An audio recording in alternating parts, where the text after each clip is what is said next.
오늘은 어린이집로 지키고 지금 마당에서는 우리 아이들이 신나게 잔치를 벌이고 있습니다.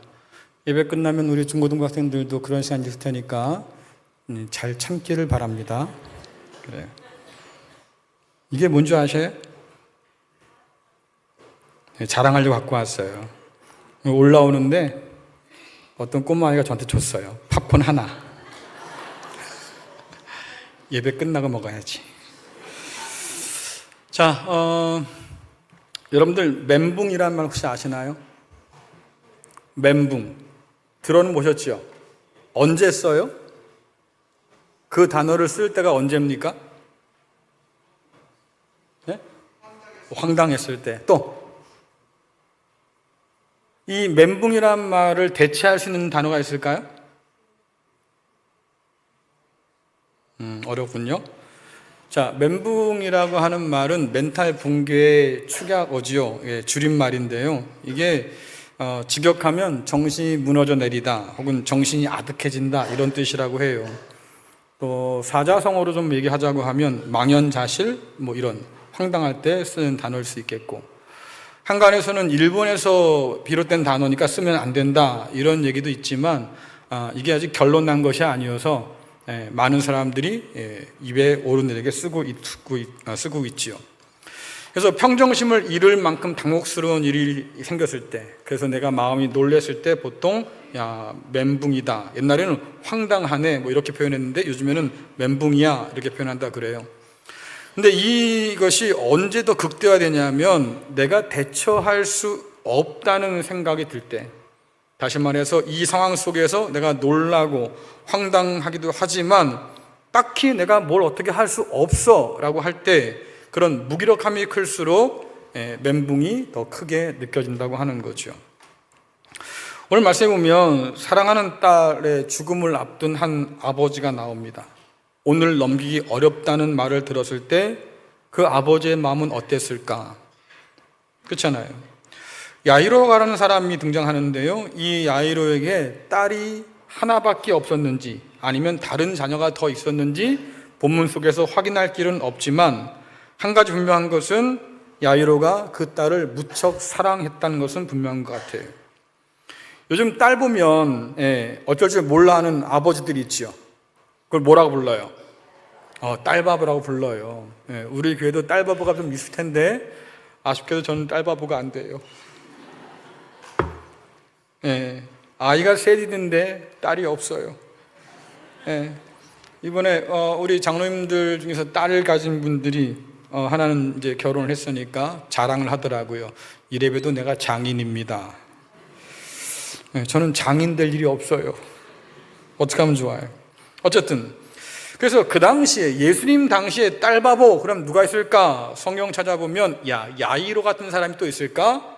할 만큼 딸을 사랑했던 사람.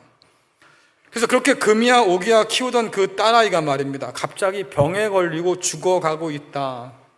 그러니 그 딸을 너무나 사랑하는 아버지 입장에서는 이 딸을 살리기 위해서 백방으로 노력을 했겠지요. 하지만 그때마다 돌아온 답이 뭡니까? 고칠 수 없어요. 너무 늦었어요. 병이 깊어가면 깊어갈수록 이제 당신을 떠날 날이, 이 딸을 놓아 보낼 줄 날이 얼마 남지 않았어요. 그리고 마지막 날이 온 거예요. 오늘을 넘기기가 힘들 것 같아요. 여러분, 이 아버지의 마음이 얼마나 괴로웠을까? 아마도 오늘을 넘기기 힘들다는 그 말만큼이나 야이로를 힘들게 했을 말은 없을 것 같아요. 그는 제법 명예도 지위도 있는 마을의 회당장이었습니다. 여러분들 아무나 회당장이 되는 게 아니잖아요. 그 지역의 그 마을의 신앙을 책임지는 책임자로서의 역할을 감당하는 사람이니까 제법 많은 사람에게 인정도 받고 또 마을 안에서 말입니다, 명예도 가진 사람이 할 수 있겠는데 그가 가진 지위, 그가 가진 명예 아무 소용이 없는 거예요. 딸 아이를 누구보다 사랑하지만 그러나 그 사랑이 그 딸을 살릴 수가 없는 상황. 그러니 사랑이 큰 만큼 내가 뭘 해줄 수 없겠구나라고 하는 무력감, 절망감이 더 클 수밖에 없겠다. 아마도 이 야이로의 마음 가운데 있는 이 무기력함, 이런 절박함, 이것이 어쩌면 오늘 자녀를 양육하는 부모들 마음 가운데도 있지 않을까. 부모가 자녀에 대해서 공통적으로 하는 그런 말들이 있습니다. 보통은 어른들이 하는 말인데요. 에휴, 그래봐야 품 안의 자식이다, 이런 말 해요. 자식은 마음대로 안 돼. 또 어떤 부모들은 그런 말 하잖아요. 어른들은 자식 이기는 부모 못 봤다. 그렇죠? 자, 그러면 한 가지 좀 생각해 보세요. 자식 이기는 부모 없다는 말이 왜 나왔을까요? 자식 이기는 부모가 없다는 말 가운데서 왜 부모는 자식을 이길 수 없을까요? 예? 왜 부모는 자식을 이길 수 없습니까? 예? 여러분들 사랑이 클수록 져요. 그렇죠? 그러니까 자녀를 사랑하기 때문에 질 수밖에 없는 것, 그것이 부모인데, 부모가 이 말을 할 때는 이미 자녀에게 뒤통수를 맞아본 적이 있는 거예요. 그러니까 자식 품에 안아봐야 소용없어. 다 품 안의 자식이야. 크면 네 맘대로 안 된다. 이미 나도 경험했으니까 너도 그럴 거야. 뭐 이런 거잖아요. 그러니까 어르신들이 보통은 젊은 사람들에게 그런저런 말을 한다, 그 말이에요. 그래서 이미 자녀를 어찌할 수 없는 그런 무기력을 경험했기 때문에 이런 이야기도 할 수 있는 건데, 생각해 보면 금이야 오기야 그렇게 품에 안고 키운 우리들의 자녀들이 말입니다, 어느 날 헷가닥해요. 그렇죠? 눈빛이 달라진다, 그 말이에요. 걷잡을 수 없이 변해가요. 니들 얘기야. 니들 얘기라고. 그렇죠? 여기에 지금 앉아있는 중고등부 학생들 얘기예요. 잘 들으세요. 한때 이 아이들이 말입니다, 눈에 넣어도 아프지 않을 만큼 그렇게 사랑스러운 아이였다고요. 근데 커가면서 부모 눈에서 눈물을 쪽 빼놓는 아이가 돼요. 도대체 왜 그럴까? 어릴 때는 얼마나 해맑게 울던 아이인지 말입니다. 난 대통령이 될 거예요. 엄마는 알아, 아빠도 알고. 글쎄 그게 될까? 하지만 응원은 해줘. 그래 한번 해봐라 말이지. 어릴 때 나는 꿈은 말입니다, 네, 난 과학자가 될 거예요. 뭐 하늘을 날아가는 우주 비행사 될 거예요. 저 좋지. 근데 아이가 자라가면서 아무런 꿈도 없이 죽어가요. 물어보세요. 너 커서 뭐 될 거야? 몰라요. 뭐 하고 싶어? 몰라요. 돌아오는 답은 언제나 몰라요. 왜? 구체적으로 생각한 적이 없어요. 우린 그러지요. 야, 젊은 애가 살날이 구말리 같은데 말이지, 살날이 창창한데. 근데 그 아이가 말입니다, 하루에도 수십 번씩 절망에 시달리고 자살을 꿈꾼다고 하면 여러분 믿겠어요? 우리 자녀들이 그런 상태다. 세상을 향해서 내가 힘차게 한번 날아보겠다고 말입니다, 그렇게 날개짓 하던 아이인데 말이지요, 그 아이가 어느 날 옥상 난간을 끝에 서요. 왜 이렇게 됐을까? 길 가다 보면 어른이고 아이고 말입니다, 핸드폰에 시선을 고정하고 코박고 하는 사람이 있어요. 야, 저러다 큰일 나는 거 아니냐? 이런 사람들을 한 기사에 보니까 좀비라고 하더라고요. 그냥 뭐에 끌려가는 거지. 영국에서 나온 연구 결과 보면 쇼츠 영상에 중독된 사람들의 뇌가 썩는다고 그러잖아요. 뇌가 썩는 병에 걸린대요. 쇼츠 영상을 보면 정말로 뇌가 막 썩어가는 게 아니라 아예 생각을 하지 못하게 된다는 거예요. 그렇잖아요. 영상 그냥 보고만 있으면 되거든요. 굳이 생각할 필요가 없고 내 눈앞에서 그냥 다 해결되니까. 그러다 보니까 사람이 말입니다, 호모사피엔스, 생각하는 존재 혹은 지혜로운 사람이라는 뜻인데 말이죠, 생각하기를 멈추다 보니까 뇌가 점점 무력해진다. 그래서 요즘 선생님들이 고민하는 게 뭡니까? 요즘 애들이요, 말귀를 못 알아들어요. 단어 이해를 못해요. 그래서 공부를 가르치기가 힘들어요. 왜? 아이들이 생각을 안 하니까. 어휘력도 떨어지고 이해도가 떨어지고, 그만큼 수준에 대한 공부를 감당할 수가 없다고 그렇게 한탄하잖아요. 그렇게 우리의 자녀들은 영혼이 텅 비어가기 시작해요. 빛나던 눈이 이제는 퀭해지기 시작해요. 그렇게 죽어가고 있겠다. 그런 말 하지 않습니까? 꿈이 없으면, 희망이 없으면 결국 살아도 사는 게 아니야. 우린 이런 말을 하는데, 이 표현을 우리 자녀들에게 갖다 덮어 씌워보면 그래요, 우리 자녀들은 그렇게 죽어가고 있는지도 모르겠다. 어른을 흉내 내느라고 폭력과 쾌락에 물든 자녀들도 있고, 우리는 그런 사람들한테 무서운 10대야, 불량한 10대야 라는 별명을 붙여주었는데, 실상 그들의 삶을 들어가 보면 불만족스러운 현실, 또 불안한 미래에 두려워 떠는 불쌍한 10대다라고 하는 거지요. 그런데도 부모는 영어 단어 몇 개와 수학 공식 몇 개로 그들의 인생이 바뀔 줄로 알아요. 야, 내가 살아보니까 공부밖에 없어. 너 공부해야 돼. 여러분 때 그렇게 공부했냐고. 근데도 자녀들은 내가 살아보니 그 꼴 당하지 않게 하려고 말입니다. 너 공부하라고 그냥 밀어붙이는 거예요. 그러다 보니까 요즘 교육계 이슈가 뭡니까? 여러분들 초등의대반 들어보셨어요? 초등의대반?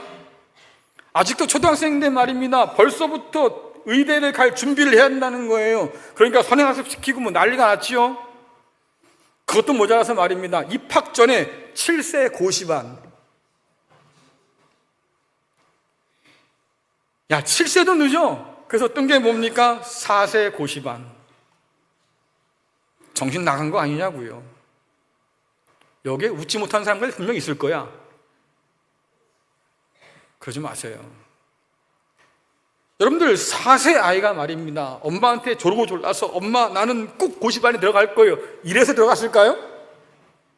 그럴 리가 없지. 그럴 리가 없어. 그럼 누가 거기 집어넣은 거예요? 그래요. 부모의 극성이 그 아이를 집어넣은 거예요. 등 떠다 민 거예요. 그런데 그 등 떠다 밀린 아이들의 정신 상태를 검사해 봤대요. 그랬더니 엉망이에요. 마음이고 정신이고 다 무너져 버렸어요. 몇 세에 고작? 4세의 나이에, 7살의 나이에, 이제 겨우 초등학생 나이에 벌써 마음이, 생각이 다 무너져 있더라. 죽고 싶다고 우울감을 표현하고 그 꼬마 아이들이. 저는 그런 경험이 있습니다. 거제도에 있을 때 말입니다. 할머니가 놀래서 찾아왔어요. 신방 가는데 그러더라고요. 아, 목사님 큰일 났어요. 왜요? 부부가 다 젊어서 일을 하고 할머니가 그 손자를 보는데 말입니다. 부부가 하도 욕심이 많으니까 학교 끝나고 뭐 검도, 수학학원, 영어학원 몇 개를 돌려요. 애가 집에 오면 8시, 9시요. 어느 날 할머니랑 마주 앉아가지고 이 아이가 이런저런 얘기 하다가 보니까 뭐라고 그러냐면, 할머니 근데 나 죽고 싶어. 이게 무슨 말이냐고. 할머니가 깜짝 놀랐어. 왜? 너무 사는 게 힘들어. 이게 꼬마 입에서 나올 말이냐고요. 누가 그렇게 만들었어요? 그들의 부모가 그렇게 몰아 넣었다 그 말이에요. 그런데도 여러분들 뭐라고 말합니까? 야, 내가 너한테 못 해준 게 뭐 있냐? 밥을 안 해줬냐? 옷을 안 입혔냐? 용돈을 안 줬냐? 야, 나는 못 먹고 못 입어도 내가 너 하나 살리려고 말이지 그렇게 애를 썼다. 그래요. 그렇게 말하는데 정작 아이는 행복하지 않아요. 고생은 고생대로 했다고 우리는 얘기하죠. 그럴 수 있어. 부모 세대니까. 야, 그래도 나 같은 고생을 너한테 물려주지 않으려고 내가 죽으라 일한다. 그럴 수 있지. 하지만 여러분들, 그렇게 혜택을 받고 여러분 때보다 더 잘 살게 된 우리 자녀들의 삶이 왜 꿈을 이뤄갈까? 왜 내일에 대한 기대가 없을까? 왜 애들이 그렇게 맥없이 살까? 부모는 이해가 안 되는 거지. 그러니까 이 아이들 사이에서, 부모 사이에서 이해하지 못하는 갭이 자꾸 생기기 시작해. 사진 하나 보여주실까요?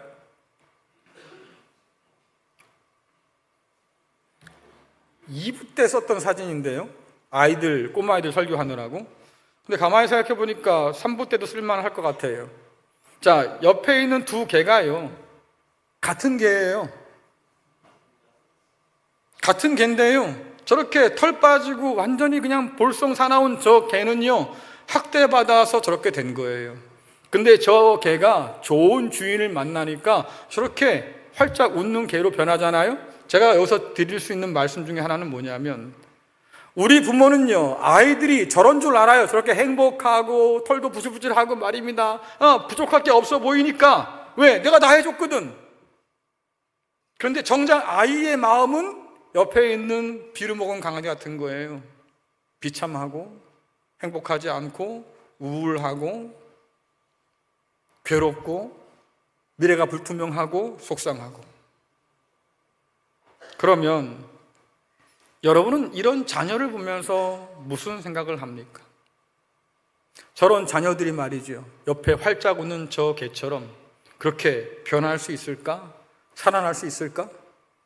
꿈을 꾸며 기대하며 말이죠, 오늘을 그렇게 힘차게 살아갈 수 있을까라고 하는 거예요.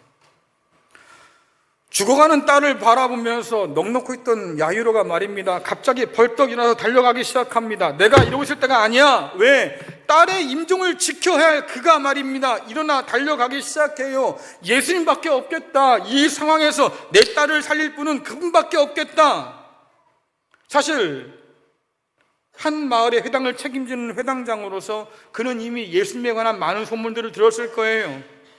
야, 예수는 말이야 상종 못할 사람이네, 이런 소문도 들었을 거고, 모세의 율법을 무시한 사람이니까 가까이 하면 위험한 사람이야, 이런 말도 들었을 거고, 심지어 말입니다, 그가 귀신의 힘을 빌어가지고 사람도 고친대, 이런 얘기도 들었을 거고, 어쩌면 야이로가 친히 발벗고 나서서 그 소문을 전파했는지도 몰라요.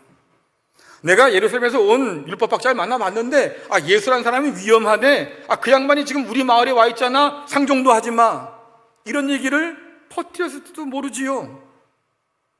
내가 바리새인과 함께 얘기를 나눠봤는데 바리새인이 그러더라고, 그 사람 마귀 들린 사람이라고, 그러니 가까이 하면 안 된다고. 그 얘기를 야이로가 말입니다, 회당 사람들에게, 마을 사람들에게 그렇게 퍼뜨렸는지도 모르지요. 그런데 그런 그가 지금 주님을 찾아서 허겁지겁 달려나가고 있는 거예요. 사람들이 그러지요. 아이고 참 재신머리 없게 말이야, 그 나이에 뛰면 어떡하자는 거야.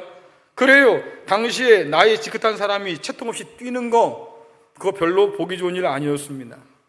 하지만 여러분 생각해 보세요. 어떻게 뛰지 않을 수 있을까? 왜? 내 사랑하는 딸이 죽어가고 있잖아요. 주님께 달려나가서 절박하게 매달립니다. 주님, 제발 제 딸 좀 살려주세요. 겨우 12살밖에 되지 않았습니다. 근데 그가 오늘을 못 넘긴다고 하니까 제발 좀 오셔서 내 딸을 좀 고쳐주세요. 살려주세요. 그래서 억지로 모시고 가는 거예요.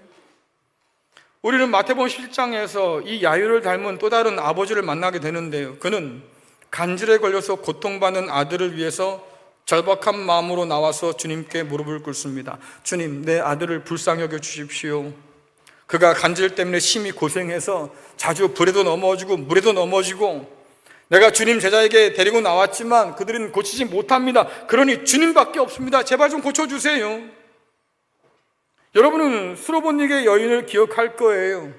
자기 딸을 고쳐달라고 오니까 말입니다, 예수님 뭐라고 그래요? 걔에게는 줄 게 없어. 뭐예요? 이방인에게는 나눠줄 은혜가 없다고 아주 매몰차게 말씀하시는데, 그 앞에 그 모욕 당하면서 여인이 뭐라 그럽니까?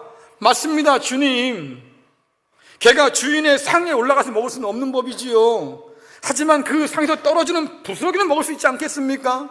나 큰 거 바라지 않습니다. 내 딸만 고쳐주신다면 제가 소원이 없겠습니다. 그래요.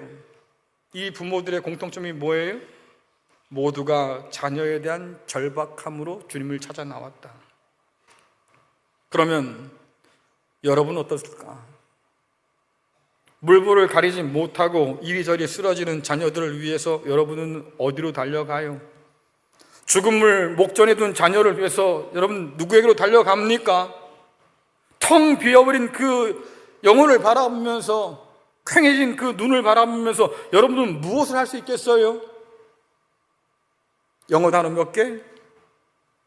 수학 공식 몇 개가 그들의 인생을 채워주고 그들의 인생의 길을 열어줄 걸로 믿는 겁니까? 아마 그건 아닐 텐데.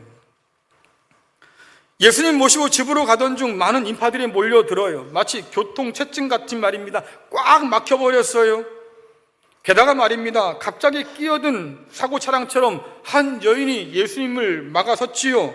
주님께서 그 여인을 붙들고 놓아주질 않아요. 그러니 마음이 급할 수밖에, 주님 지금 내 딸이 죽어간다고요. 지금 빨리 가셔서 고쳐주셔야지. 왜 여기서 머물고 계십니까? 주님께서 지체하면 지체할수록 야이로의 입술이 바싹바싹 타들어간다 그 말이에요. 주님 제발 부탁드리겠습니다. 내 딸이 죽어가니 빨리 갑시다. 이 여인이야 12년 동안 혈우병을 알아온 사람 아니겠습니까? 하루 더 앓는다고 말이죠. 뭐 달라지겠습니까? 내일 고쳐줘도 되잖아요. 하지만 내 딸은 오늘 아니면 죽는다고, 그러니 좀 가면 안 되겠습니까? 그렇게 간절히 간구해 보는데 이상하게도 주님이 여유로워요. 서두르지 않아요. 그렇게 길가에서 실랑이를 벌이고 있는데요, 한 사람이 헐레벌떡 달려옵니다. 야이로가 그 사람의 얼굴을 보니까 벌써 불길한 예감이 들어요. 마음이 불안해지기 시작해요.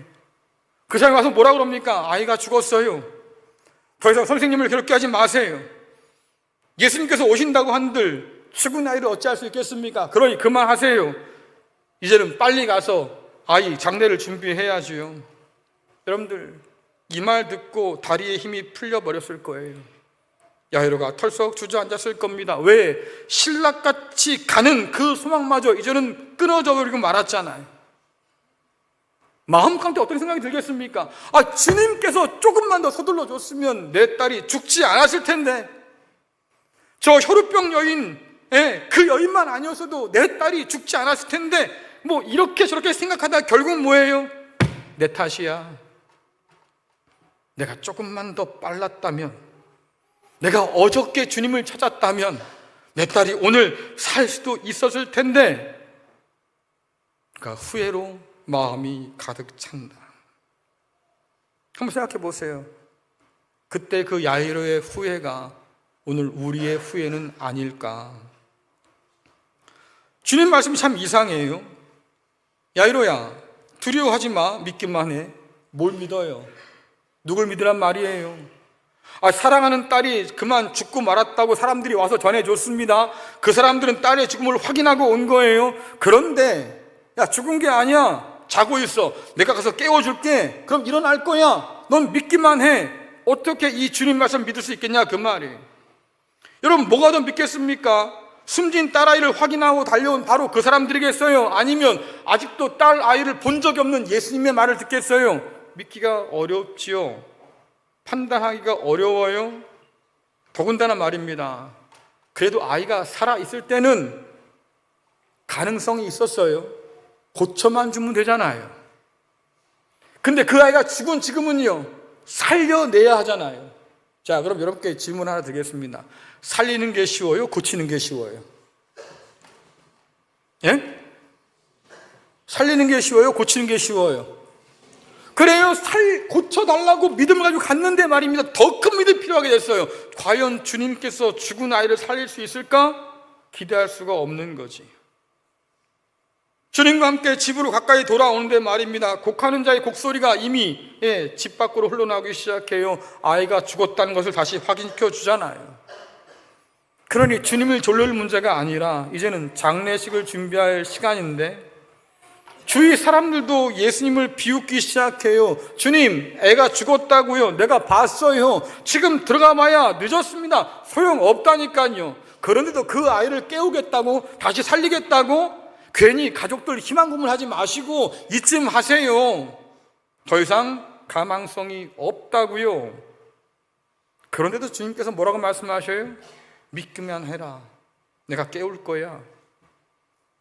왜 자꾸 울어? 죽은 것이 아니라니까. 잠든 것 뿐이라고. 아마 저 같으면 한 마디 더 붙였을 것 같아. 속고만 살았냐? 하지만 여러분들 어떤 상황에서 봐도 믿기가 쉽지 않잖아요. 그런데 주님께서 모두가 죽었다는 그 소녀에게 다가갑니다. 뭐라고 말씀하셔요? 달리다 쿰, 소녀야 일어나라 말씀하시니까 놀라운 일이 벌어지는데요, 죽었던 그 딸아이가 일어나 앉아요. 주님 앞에서 죽음이 물러가고 생명이 돌아와요.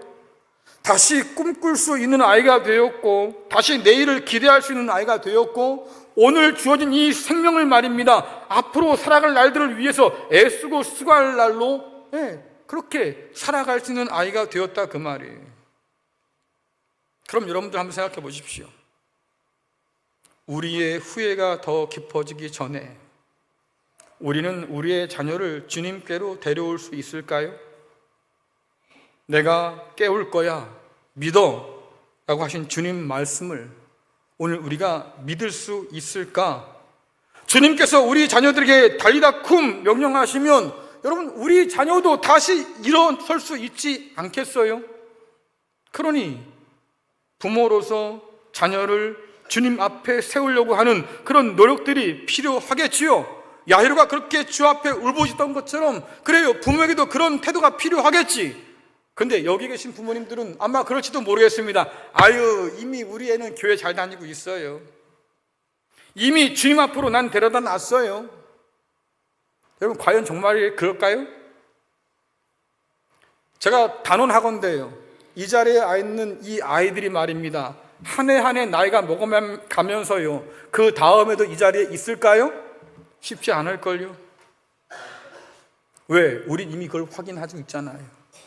신방 가보면 부모님들이 다들 한결같이 하는 기도 제목이 그겁니다. 아유, 우리 애가요 커가지고요 바쁜가 봐요, 교회를 못 나와요. 뭐 바빠서 교회 못 나올 수 있지. 하지만 여러분들, 그 아이가 정말로 하나님을 믿고 있을까? 그건 다른 문제거든요. 그러니까 부모님들이 기도 제목에 다 그래요. 믿음이 회복되길 원합니다. 그래서 여러분 뭘 하셨는데? 그래서 여러분들 뭘 하셨는데? 1년마다 한 번씩 대신방할 때 기도 제목 내는 거 외에 여러분 뭘 하셨는데? 바로 그 문제잖아요. 어떤 사람이 목사님을 찾아도 훌쩍거려요, 울어요. 왜? 아유, 제 딸 때문에 걱정해, 목사님. 얘가요 대학 들어가더니만 완전히 교회를 떠나버렸어요. 그 뒷말이 더 중요해요. 제가요 교회 안에서 키웠지 예수님 안에서는 못 키웠네요. 이게 정답이에요. 교회에 지금 잘 다니고 있다는 것으로 여러분들 안심하지 마시라고요. 그 아이가 주님을 만나지 못했다고 하면, 주님의 음성을 듣지 못했다고 하면 그 아이는 여전히 죽은 자와 같은 상태일 테니까, 믿음이 좋다는 분들이 말입니다, 가끔 미신 같은 얘기를 할 때가 있어요. 뭔 근거로 그런 말씀 하시는지 모르겠지만 어쨌든 가끔 그렇게 말한다고요. 아유, 교회만 잘 다니면 돼. 교회 마당을 밟고 자란 아이는 절대로 망하지 않아. 근거를 대세요. 도대체 그 미신은 어디서 시작된 거예요? 제가 성경을 쭉 찾아보니까요, 두 가지의 말씀은 있어요. 여호와의 뜰에 심긴 나무는, 그 할렐루야지. 하나님 뜰에 심긴 나무는 잎이 마르지 않는다, 아름다운 열매를 꽃 피운다. 좋아요, 다 좋지요. 근데 또 이런 말씀도 있더라고요. 너희는 내 집에 마당만 밟고 가. 이사야서 1장 12절 있는 말씀인데요, 내가 너희가 내 앞에 보이러 오니 이것을 누가 너희에게 요구했냐? 내 마당만 밟을 뿐이지. 하나님이 책망하시는 거예요. 예배 드리러 왔어요. 그러면 예배 드렸잖아요. 그럼 됐지. 근데 하나님 뭐라고 그래요? 네가 예배 드렸냐? 마당만 밟고 간 거지? 그 얘기는 뭡니까? 여러분들, 마당만 밟고 가는 건 아무 유익이 없어요. 하나님을 만나고 주의 음성을 듣지 않는 한 그 영혼은 아무 유익이 없는 영혼이다, 그 말이에요. 성경 보니까 말입니다, 귀신도 가질 수 있는 믿음이 있다고 그러지요. 그렇죠? 야, 귀신도 그 정도는 믿어. 복음서에 보니까 뭐라고 그래요? 예수여, 하나님의 아들인 당신이. 그러니 아는 거야. 하나님도 알고 예수님이 하나님의 아들인 것도 알아. 그 정도 믿음은 귀신도 가지고 있다. 이 자리에 앉아있는 우리 학생들 말입니다, 하나님이 어떤 분이에요? 하나님이 누구냐고. 너그 선생님 누구냐? 저 위에 계신 고등부인가요? 예수님이 누구예요?